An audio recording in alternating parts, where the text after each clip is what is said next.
Alright, what's up everybody? We're back with another edition of Everyday Hoops. Hope you guys are having a good one. And ladies and gentlemen, the streak is over. The Detroit Pistons have won a basketball game. Yep, they did. Wow, what a game that was. Last time we're going to recap that game and talk about the Pistons here in today's video. Thank you guys for the views on the videos and the shorts recently. I really appreciate it. If you enjoyed the content around here, consider subscribing, like, turn notifications, stuff like that. I really appreciate it. Really helps out a lot. And yeah, I don't waste any more of your time. Let's get right into it. So last night, the Detroit Pistons playing against the Toronto Raptors. If the Pistons would have lost this game, it would have been the longest losing streak in NBA history. 29 games in a row. But the Pistons prevailed. Even though, you know, they were up 10 with like 5 minutes left, and Toronto almost came back and won that game. And also the last few minutes of this game were very long because there's a lot of fouls, a lot of free throws and stuff. But the Pistons end up getting the win 129 to 127. Team stats: Detroit shot 50% from the field, Toronto shot 51%. Both teams hit 12 threes. Detroit was 35 for 40 from the free throw line, while Toronto was 23 for 28. Detroit out-assisted Toronto 29-26 and out-rebounded them 41 to 33. For the Pistons, Cade Cunningham finished with 30 points and 12 assists. He shot 9 for 20 from the field, was 10 for 10 from the free throw line, and with no turnovers. He's the third player, I think, this year to have a 30-10 game with no turnovers. He had a good game. 19 and 7 for Bojan Bogdanovic, 18 and 17 for Jalen Duren, 17 for Kevin Knox, 16 for Alec Burks off the bench, who was 3 for 3 from 3, and then 12 for Jaden Ivey, who had 9 free throws. Great win from Detroit. Their first win in over 2 months. Their last win was October 28th. They won on December 30th. They went over 2 months without getting a win, 28 games in a row of just nonsense, ridiculousness, and they finally get a win over a Toronto Raptors team that was, of course, going through a lot that day. A few hours before, they traded OG Anunoby away to the Toronto Raptors, so a lot of people were expecting this could be the game, and it was the game. You know, Toronto still played good, though. Pascal Siakam had 35, 5 and 4. He had a big second half. Dennis Schroeder had 30, 14 or 24 for Gary Trent Jr. He had 6 threes, 22 and 9 for Scotty Barnes. Jakob Poeltl had 14 rebounds, 5 assists, 3 blocks. The bench didn't provide anything because they only had like a few players they could use on that bench. But Detroit still came out and got the win. You know, they shot the ball well. They were against the free throw line. You know, defensively they were pretty solid. Cade Cunningham, he's been great for the last few games, and now he finally gets to do it in a win. Bogdanovic hit a couple shots. Jalen Duren, he's back and he's playing very, very good as well. Kevin Knox hitting shots. Alec Burks consistently hitting shots. You know, it was a big game for Detroit. Big game for them. It was a random game in December, but it meant a lot. You know, the Pistons finally get the win. They go to 3-29 on the season. Their 28-game losing streak comes to an end at the expense of the Toronto Raptors. Obviously, no one wanted to be the team to do it, but the Raptors were the team to do it, unfortunately. But yeah, what does this mean for Detroit? Not much, to be honest with you. Doesn't really mean a lot. It just means you don't have the longest. You're not the worst team ever, for now. You know, you don't go on a 30-game losing streak. That's good. But really, this isn't really much for the future. I mean, it's not they're gonna go on a 7-game winning streak and make jumps after this. Probably not. You know, they're still gonna be a bad team. But it's just like, you know, the streak is broken. The streak is broken. You know, they don't have to go through much suffering anymore yet. They can have a day or two because their next game is on January 1st. They play the Rockets. So maybe they can start 24 off right. Maybe they start that one with a win, and then, you know, maybe things can happen from there. But yeah, this is really just a congratulations to them, to all the fans in Detroit, you know, for not having to suffer through that. That was funny because at the end of the game they celebrated like it was like they just advanced to the conference finals. You know, everyone was jumping, signs everywhere. You know, it was going crazy. Wingstop, I don't know, I haven't heard stories about Wingstop yet, but, you know, hopefully those employees are still alive and managing, you know, because, you know, if you don't know, if the Wingstop made an offer, if the Pistons win, you get 5 free wings. So a lot of Detroit was out, especially on a Sunday, at a Saturday night, and during the holidays. Oh yeah, people were out there. I know that. But yeah, great win for Detroit.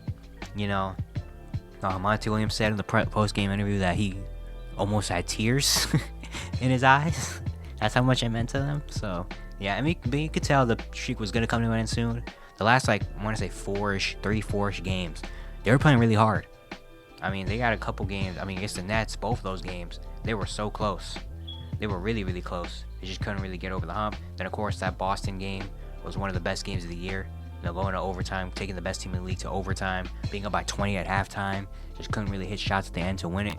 You could definitely tell that eventually someone was going to do it, and it was going to happen eventually. It happened to be Toronto Raptors on the day that they do trade OG Anunoby. I wonder if OG Anunoby plays in this game, do they win? If that trade doesn't happen, do they win this game? Do the Raptors win this game? I don't know. I don't know how much of an influence that was on this game, because the Pistons were playing really hard from the get-go. You could tell the Pistons really wanted this. They had a big second quarter, outscoring Toronto 27-20. Even though the Raptors did outscore them in the second half by 7 points, right? 6 points. Sorry, 6 points. The Pistons still hit their big free throws. They hit free throws because the Raptors are trying everything in their power to keep this game going as long as possible for some reason. And yeah, Cade Cunningham, great game. Bogdanovich, good game. Good game for Jalen Duren. Kevin Knox doing some things as well in the starting lineup. It was good to see. They finally kind of get that pressure off their back a tiny bit. They still have the worst record in the league. They're still 2.5 games worse than the San Antonio Spurs, who are 5-26. They're 3-29 still. If they lose their next game, they'll be at 30 losses, already. And no team has won more than the Celtics have the most wins at 25 wins. So, yeah. But, there's a video just to say congrats, Detroit. Snapped the losing streak. I watched the entirety of the game. I was locked in, especially the last 6 minutes. I was locked in to that game, even though football was starting. Still locked in to that game. I think every game. I think the most fun about this losing streak was the Twitter. Like, everyone was locked in. Every game, especially after it hit like 20, 21, everybody was locked into every Pistons game. Because we were like, who's going to be either we're going to see history, or we're going to see some team get embarrassed by the Detroit Pistons and lose the streak. Especially the last week and a half. It's been like everybody's been locked in, like it's game 7 of the finals to every game. Just seeing who's going to be the team to do it. Are they ever going to win a game again? Are they going to go 2-80? Are they going to go on a 30-something game losing streak? But last night was the night. They break through the losing streak. They're not going to lose 30 in a row for now, at least, unless they go on another big losing streak. But yeah, next up, the Charlotte Hornets. You guys have lost 10 in a row. I feel like since the second, third week of the season, we've seen a team on a double-digit game losing streak, like the entire season. Like Detroit, San Antonio. Was Washington on a 10-game losing streak? I don't remember. Now San Antonio's break. Detroit was still on the streak. Now Detroit's streak is broken. Now Charlotte's on a 10-game losing streak. So it's like every time someone's on a 10-game losing streak, someone's on a double-digit losing streak. And the Hornets, their next game is the Nuggets. And then after that, they play the Kings. Oh, man. And then when can their streak break? Then they play the Bulls, maybe. The Bulls have been playing better recently. They just beat the 76ers. And then their next game, they play the Bulls again on back-to-back. Then they play the Kings again.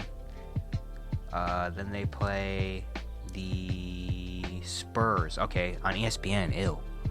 That's a disgusting ESPN game. But okay, so they might go on a little 15-gamer. They might go on a little 15-gamer, potentially, unless they get one of the Bulls wins, Or the Nuggets just come out and just don't play anybody and just say, you know what, here you go. You can have this game. But the Hornets might go on a long one, too, now. And if they get on a big losing streak, like a 17, 18-gamer, man, we're going to be locked in all over again. But yeah, it's going to be it for today. Just a little quick video. Tonight is New Year's. Hope you guys have a good one. Spend time with the family. Tomorrow, by the way, so I'm doing my power ranking video in January. It's my new thing now. I'm doing power ranks before every month. That video is going to be late because I am busy January 1st in the morning and early afternoon.